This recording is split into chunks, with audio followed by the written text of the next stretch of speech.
Hi Colin, this is Alan Cockrell with ABC, former hitting coach with the Colorado Rockies and the Seattle Mariners. I want to thank you for coming to our camp. We're going to analyze your swing this morning. Colin, one of the first things that I always pay attention to is the balance issue from setup all the way into the finish. The way I measure balance is we want to keep our knees inside of our feet, and we want to keep head inside of our knees. You can see here you're in a very good balanced position, getting a good wide look at the pitcher. Your eyes are at 3 o'clock, at 9 o'clock, so you're in a good setup position. We're going to run this forward now to the load up position. When we load, we're trying to gather and store weight or energy to the inside part of this back leg right here. Okay. One thing that I would caution you on at this particular point is that this knee is getting a little bit over this back foot, and when that happens, we have a tendency, when the stride foot lands right here, we have a tendency to just spin open to the ball. We want to get a transfer of weight going forward into the front leg. So one thing I would try to get you to focus on is keeping this knee more inside of this foot so that we can feel the weight in our leg more inside the thigh instead of right on top of the thigh. Okay, we'll run forward into the load process. You got a nice little leg kick. Your head's staying nice and quiet. Okay. Most hitters, Colin, when they land, when they're loading, the toe will land first. Not until this heel plants into the ground are we fully loaded. So as that heel right there, as it plants into the ground, we're now fully loaded and we're ready to go. A couple things I would take a look at from here. I want to make sure that I have good athletic bend in both knees. We'll try to have equal bend in both knees. You're pretty good there. We want to make sure that our hips are square to home plate. We're not getting quick and wanting to leak open with his front hip.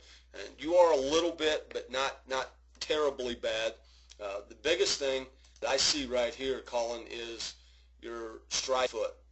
This stride foot right here is at, let's see where you are. You are at 62 degrees open with that stride foot. We want to try to keep our stride foot no more open than 45 degrees. So we would be more probably down into this area right here.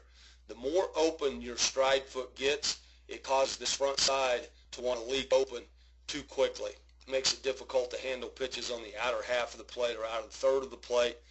The older you get and you start facing pitchers that can throw some breaking balls, some sliders, and some curveballs, it makes it tough to stay on those pitches and hit those pitches as good as we can. So I would want you to try to get this stride foot when you land. I'd want you to try to get more to 45. Okay, we're going to take a look at the knees again.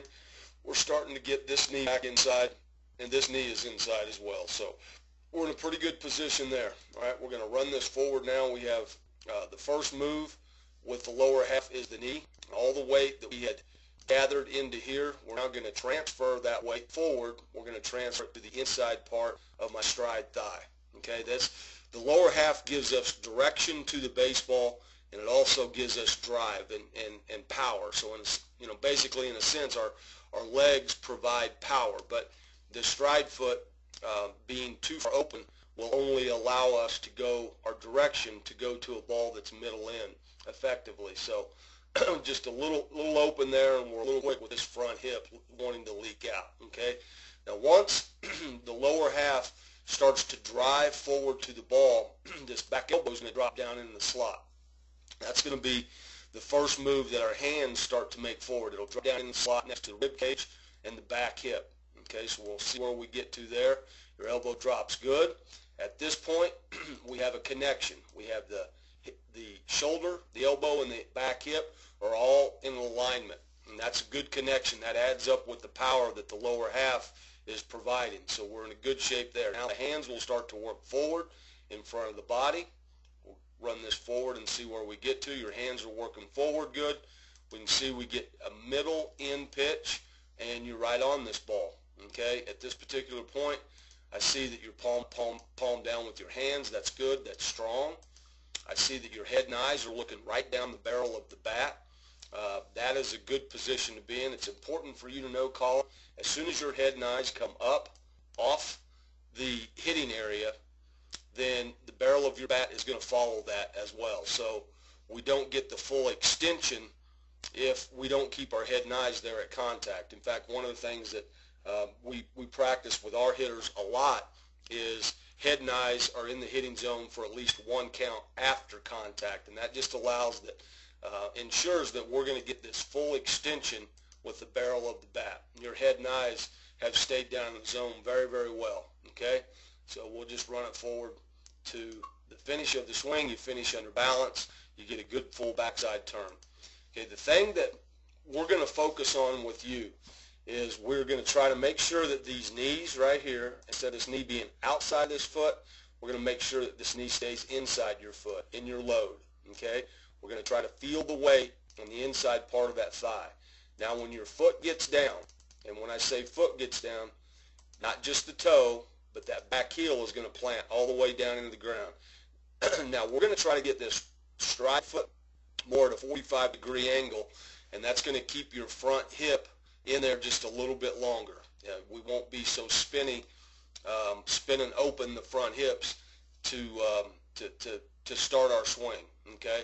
So that would be the first thing I would do. I would do a lot of tee work. I would set the tee on the outer half of the plate, and I would go to all the positions. I would get into my stance. You got a nice little leg kick. We'll do the leg kick.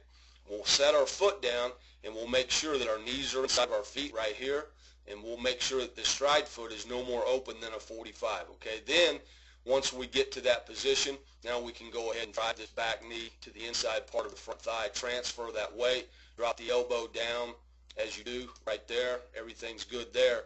We just want to be able to cover the entire strike zone as best we possibly can, and the best way to do that is to focus more on the stride foot right here, making sure that it's at a 45-degree angle instead of a 62 where you were. All right? Colin, this is a drill I think will help you, and we're just going to try to get you a little bit more squared up, able to handle all pitches in the zone. Okay, bud, thanks for coming to our camp, and good luck.